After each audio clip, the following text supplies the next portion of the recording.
უმძიმესი პერიოდი იყო და შემიძლია გითხრათ, რომ გარდა იმისა, რომ ვიდექი თქვა პურის რიგებში და ასე შემდეგ, ეს ამის გარეშე ვერ ხდებოდა, დედა მუშაობდა, ესე იგი ვიღაცას ხო უნდა მოეწანა და ვიდექით ყველაფერი ეს უარესიც იყო, იცით, იყვნენ ეზოში სადაც ბევრი ხალხი ცხოვრობდით ერთად, იყვნენ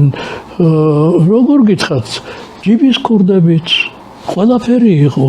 იმიტომ რომ მძიმე პერიოდში ეს განსაკუთრებული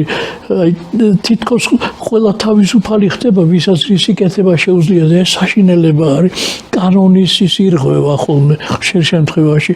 და ჩვენ პატარებს ხშირად აი ჩემი მეზობელი რომელიც ჯიბის ქურდი იყო ერთ-ერთი იცით ამ დროს ფორტეპიანოზე უკრავდა არაჩვეულებრივად ბღეროდა და იმასთან ჯდომას არაფერი ჯობდა გავარჯიშებული ხელები ჰქონდა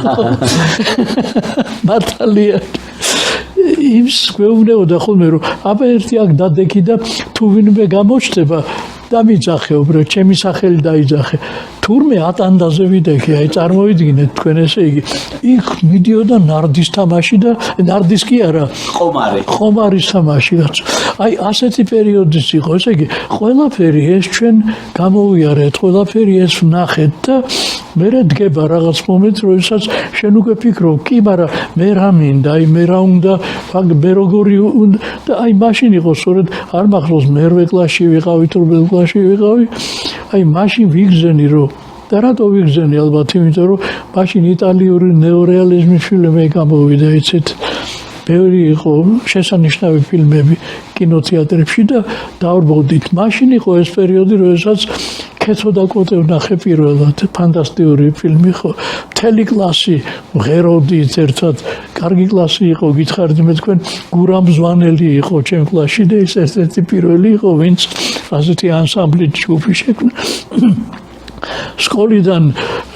კინოთეატრში გავრბოდით ხანდახან შატალოზე მივდიოდით პირდაპირ კინოთეატრში და დირექტორი დადგებოდა გააინთებოდა შუქი გამოგხრიდან იქიდან ის სკოლაში და ასე შემდეგ ხო ეს ამას იმიტომ ვამბობ რომ აი მაშინ დადგა იტალიური ფილმები და კეცო და კოზეს რო ვნახე მაშინ დადგა რომ ეს არის ალბათ ის რისი კეთებას მე მინდა ძალიან და აი მაშინ გადავწყვიტე რომ ეხლა უნდა ვისწავლო დავიწყე მაშინ სწავლა და კარგათაც დავამთავრე. უნდა მესწავლა იმიტომ რომ სხვანაირად ვერ მოხვდებოდი მე ინსტიტუტში.